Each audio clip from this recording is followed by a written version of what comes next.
Assalamualaikum warahmatullahi wabarakatuh. Alhamdulillah wassalatu wassalamu ala Rasulillah. Innal hamdalillah nahmaduhu wa nasta'inuhu wa nastahdihi wa nastaghfiruh wa natubu ilayhi wa natawakkalu alayhi wa na'udzu billahi min shururi anfusina wa sayyiati a'malina. May yahdihillahu fala mudilla lahu wa may yudlil fala hadiya lahu. Allahumma salli wa sallim wa barik ala Muhammad wa ala ali Muhammad kama sallaita wa sallamta wa barakta ala Ibrahim wa ala ali Ibrahim fil alamin innaka Hamidum Majid. Amma ba'd. Muslim-muslimat yang dirahmati dan dikasihi sekalian, alhamdulillah, syukur pada Allah dapat kita bertemu lagi dalam rancangan Bayung Al-Quran. Bagi tuan memiliki tafsir Ibn Katsir, tolong buka pada jilid yang ke-9, muka surat 106. A'udzu billahi minasyaitonir rajim. Bismillahirrahmanirrahim. Ya ayyuhalladzina amanu la tuqaddimu baina yadayillahi wa rasulih wattaqullaha innallaha samii'un 'aliim. Ya ayyuhalladzina amanu la tarfa'u aswatakum fawqa sawtin nabiy ولا تجهروا له بالقول كجهر بعضكم لبعض أن تحبط أعمالكم وأنتم لا تشعرون إن الذين يغضون أصواتهم عند رسول الله أولئك الذين امتحن الله قلوبهم للتقوى لهم مغفرة وأجر عظيم. صدق الله العظيم. Wahai orang-orang yang beriman, janganlah kamu mendahului Allah dan Rasulnya, dan bertakwalah kepada Allah. Sungguhnya Allah Maha mendengar lagi Maha mengetahui. Wahai orang-orang yang beriman, jangan kamu meninggikan suaramu lebih daripada suara Nabi, dan janganlah kamu berkata kepadanya dengan suara yang nyaring sebagaimana kerasnya suara sebahagian kamu terhadap sebahagian yang lain, supaya tidak terhapus pahala amalanmu sedangkan kamu tidak menyedari. Sesungguhnya orang-orang yang merendahkan suaranya di sisi Rasulullah, mereka itulah orang-orang yang telah diuji hati mereka oleh Allah untuk bertakwa. Bagi mereka keampunan dan pahala yang besar. Telah saya uraikan dalam kuliah-kuliah yang terdahulu dalam surah Al-Hujurat ini bahawa ayat-ayat yang awal merupakan satu peringatan khusus etika bagaimana cara umat Islam berinteraksi dengan Rasulullah SAW, yang mestilah menjadikan asasnya penghormatan, memuliakan, mengagungkan. Itu ya ayyuhalladzina amanu la tuqaddimu baina yadayillahi wa rasulih wattaqullaha innallaha samii'un 'aliim. Wahai orang beriman, janganlah kamu lancang mendahului, mengatakan, memutuskan satu urusan, tindakan, apa sahaja perbuatan, padahal Allah SWT dan Rasulnya belum memberikan apa-apa ketetapan dan keputusan dalam perkara terbabit. Kerana barangkali apa keputusan yang kamu buat itu tidak benar. Bertakwalah kamu kepada Allah dalam segala urusan. Ingatlah bahawa Allah sentiasa mengawasi kamu. Jangan sampai berani mendahului satu yang Allah dan Rasulnya sallallahu alaihi wasallam tidak izinkan. Ini merupakan satu larangan tegas terhadap melanggar kitabullah dan sunnah Rasulullah. Adapun perkara yang telah kita bincangkan bagaimana dari sudut ijtihad, kebenaran, keluasan yang ada selepas mencarinya dalam Quran daripada hadis tidak ditemui, maka ada ruang untuk ijtihad bagi mereka yang layak. Berkenaan ayat-ayat awal ni juga, kalau kita perhatikan dalam kitab tafsir, contohnya tafsir Ibn Jarir Tabari, bahawa meriwayatkan daripada Qatadah ketika mereka ni berbicara dengan Rasulullah dengan suara yang keras, meninggikan suara, sehingga Allah menurunkan ayat yang kedua yang mengingatkan mereka kepada prinsip perhubungan, interaksi, komunikasi dengan Rasulullah ni. Lalu ada riwayat yang menunjukkan bahawa kata Imam Ibn Jarir lagi, ada seorang berkaitan dalam perkara yang terlibat di sini, namanya Sabit bin Qais bin Syammas. Ini merupakan seorang sahabat yang Nabi sayangi, seorang sahabat yang banyak infaknya dan banyak pengorbanannya, memberikan segala yang terbaik, jiwa raganya untuk Islam. Sabit bin Qais ni seorang yang fungsi pendengaran telinganya agak lemah. Oleh sebab itu dia bercakap ni agak keras, nyaring, kuat. Kerana dia tak begitu mendengar, maka dia kena cakap dengan suara yang kuat, dan suara dia memang kuat. Kalau dia berbicara ni memang suaranya begitu keras sekali. Lalu bila turun ayat ini mengingatkan orang beriman, la tarfa'u aswatakum fawqa sautin nabi, jangan angkat suara kamu mengatasi suara Rasulullah SAW. Dia merasakan ayat itu kena tepat padanya. Lalu beliau merasa sangat takut dengan amaran Allah itu, sehingga menyebabkan dia telah beruzar menjauhkan diri daripada Rasulullah sehingga Rasulullah mencarinya. Di mana dekat Thabit, mereka jawab Thabit takut jumpa Rasulullah, kerana sekali bercakap Rasulullah suaranya memang akan begitu kuat, nyaring. Kerana dia seorang yang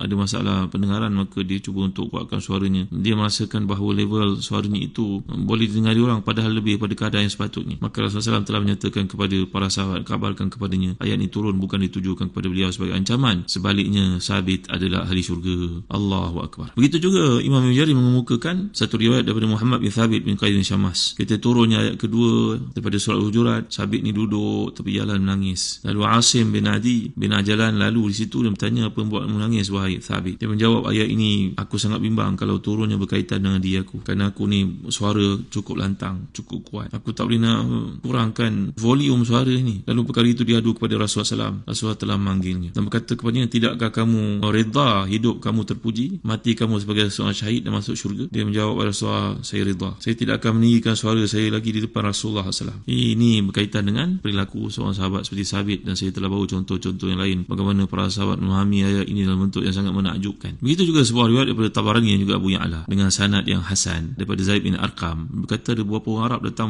mencari Rasulullah di rumahnya. Rumah Rasulullah ni ibarat hujurat yang telah saya jelaskan kepada tuan-tuan, bahawa kecilnya rumah Nabi ni, kalau Aisyah radhiyallahu anha boleh bersembang-sembang dengan jirannya iaitu Hafsah binti Umar radhiyallahu anhum wa ardhahum jami'an. Kecilnya rumah Nabi. Kata Hasan Basri, sampai aku kalau mengangkat tanganku boleh kena pada atap bumbung Rasulullah SAW. Saya pernah cerita kepada tuan-tuan satu kajian dibuat oleh Dr. Abdul Fattah Saman yang menunjukkan bahawa Rasulullah SAW ni kaya raya dengan harta ghanimah al-fai'u yang ditetapkan oleh Allah untuk baginda SAW, khumus yang ditetapkan dalam setiap perangan bagi baginda, kerana baginda akan meninggalkan para isteri, tidak boleh dikahwini oleh sesiapa pun ummahatul mukminin itu. Tapi kehidupan Nabi sangatlah zuhud, sangatlah sederhana, sehingga kalau tuan-tuan baca dalam buku bertajuk Madinah Kelebihan dan Sejarah karangan Abu Anas Madani hafizahullah, bagaimana ketika datang permintaan arahan daripada Raja Umar bin Aziz pada masa itu khalifah agar dirobohkan rumah-rumah Nabi itu, maka para tabi'in menangis. Contohnya Sa'id bin Musayyab, dia mengatakan bahawa nanti umat Islam datang kemudian tidak dapat melihat lagi kesederhanaan, tawaduknya kehidupan Rasulullah SAW, iaitu rumah baginda dan isi-isinya, bilik-bilik itu telah pun dirobohkan. Jadi menceritakan tentang perkara ini, orang Arab datang,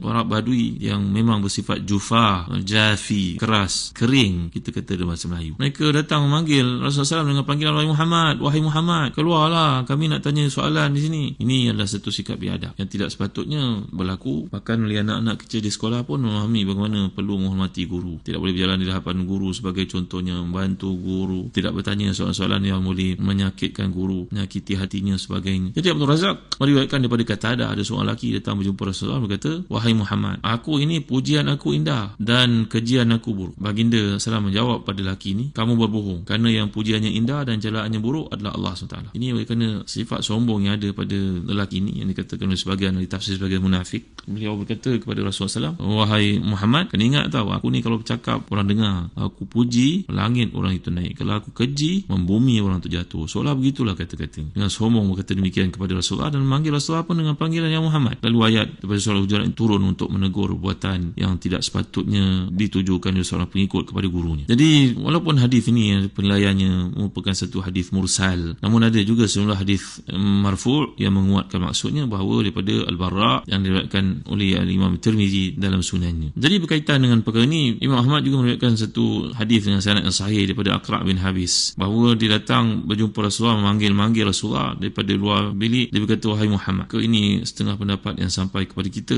Tapi Aqra' bin Habis ini akhirnya telah pun bertaubat dan menjadi antara sahabat yang terbaik seperti yang dinilai oleh para ulama hadis contohnya. Jadi Muhammad bin Ishaq dan yang lain mengatakan bahawa 4 ayat yang awal daripada surah Hujurat ini turun berkaitan dengan orang yang berperangai buruk di kalangan Bani Tamim. Kita pernah belajar qiraat yang datang daripada Bani Tamim sebelum ini berkaitan dengan perkataan fitrah, berkaitan dengan rahmah, seperti disebut oleh Imam Az-Zarkashi dalam kitabnya Al-Burhan itu. Tapi ada kalangan mereka, bukan semuanya, di kalangan Bani Tamim ini yang telah datang dan berperangai buruk, memanggil Rasulullah dengan panggilan yang tak sepatutnya, memanggil dengan nama baginda SAW. Jadi mereka bahkan memberi ancaman kepada Rasulullah dengan mengatakan, takutilah kami, kerana kami ni kalau memuji seorang, orang itu akan naik meroket ke langit. Tapi kalau kami mengeji seseorang, maka alamat tak ada tempat untuk dia di bumi lagi selepas dia dikeji oleh kami. Maka Nabi SAW pun keluar dan bersabda kepada mereka, sungguhnya kamu berkata satu perkataan yang salah. Sebenarnya yang pujiannya tinggi dan kejiannya, ancamannya menakutkan hanyalah Allah SWT, bukan manusia. Baik, dan saya telah jelaskan kepada tuan-tuan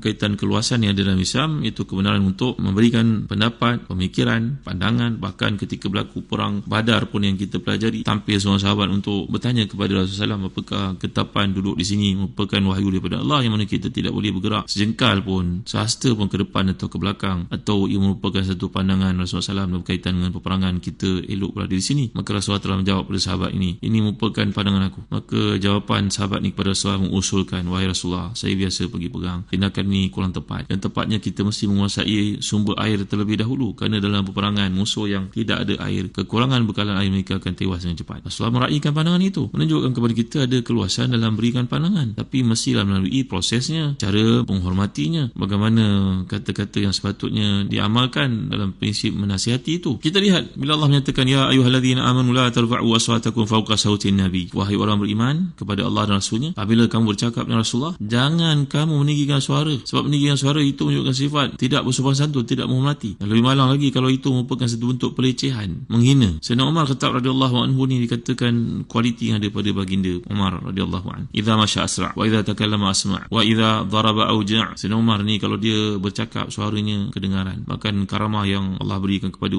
Amirul Mukminin waktu dia menjadi khalifah ini, suaranya didengar tu berapa ribu batu oleh tentera yang sedang berperang di persempadanan dengan Rom di atas. Ya Syariatul Jabal, ya Syariatul Jabal, wahai tentera Islam, jaga bahagian gunung, jaga bahagian bukit, musuh datang menyerang di belakang. Suara itu sampai berapa ribu batu. Sayyidina Umar ni suaranya kuat, kalau dia berjalan membantas, kalau dipukul naaslah kamu. Idza takallama asma' wa idza daraba auja' wa idza masya asra'. Kalau berjalan laju jalannya, kalau bercakap jelas suaranya, kalau pukul habislah kamu. Sayyidina Umar ni oleh kerana takutnya dan juga adabnya Rasulullah selepas turunnya ayat ini, dia bercakap pun dengar tak dengar aja sampai Rasulullah selalu mengulanginya. Berusaha dia untuk mengawal kadar suaranya itu supaya jangan lebih tinggi daripada Rasulullah SAW. Ini adalah etika yang kedua yang diajar oleh Allah SWT untuk umat Islam. Pertama telah kita pelajari bahawa jangan mendahului Allah. Yang kedua, jangan bercakap suara kamu mengatasi suara Rasulullah SAW. Ketiga seterusnya, wala tajharu lahu bil qawli ka jahri ba'dikum li ba'd. Jika kamu berbicara dengan Rasulullah, berkatalah dengan tenang, dengan sopan. Jangan seperti yang biasa kamu lakukan sesama kamu, dengan suara yang keras, ketawa terbahak-bahak dan memanggil dengan nama panggilan, tapi panggillah dengan panggilan Rasulullah, wahai Rasulullah, wahai Nabi Allah. Bahkan Aisyah radhiyallahu anha yang ternyata merupakan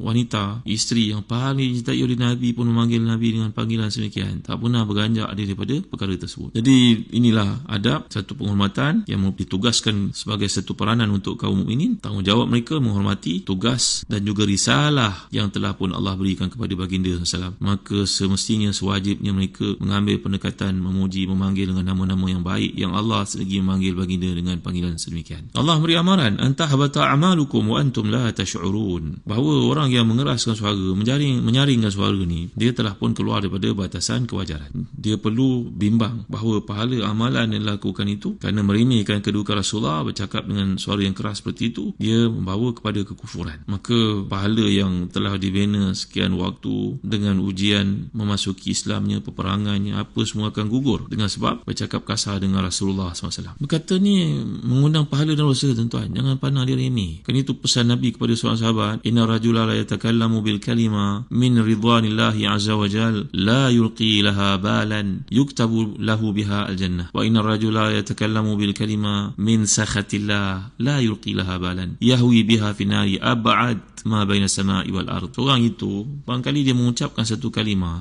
itu dengan ucapan dia mencapai keridaan Allah. Dia pun tak perasan kata-kata yang baik itu sebenarnya dia mencapai keridaan Allah. Dia pun tak sedar. Dengan sebab kata-katanya itu Allah telah menetapkan syurga untuknya. Sebaliknya ada seorang yang berkata dengan kalimah dia benci oleh Allah, dia pun tak peduli kata-katanya itu muncul dari mulutnya menyakiti orang dan sebagainya. Dia pun tak sedar, sedangkan kalimah itu akan menyebabkan dia dicampakkan ke dalam neraka, dan jauhnya dasar neraka bila dicampakkan tak ada peluang dia untuk naik semula seumpama jarak antara bumi dengan langit. Allah, tuan-tuan dimulakan sekalian. Jadi di sini ada satu amaran, peringatan bahawa risiko melanggar perintah Allah ini akan mengakibatkan rugi semua amalan dan dibebankan dengan dosa-dosa. Baik, insya-Allah mudah-mudahan dalam kuliah akan datang kita akan lanjutkan lagi perbincangan, tadabbur kepada ini untuk kita buat berkaitan dengan kehidupan, betapa pentingnya amalan pada prinsip-prinsip menjadi pilar kepada kekuatan umat ini. Wallahu a'lam. Wa sallallahu ala sayyidina Muhammad wa ala alihi wa sahbihi wa baraka wasallam. Walhamdulillahi rabbil alamin. Wa barakallahu fikum. Wassalamu alaikum warahmatullahi wabarakatuh.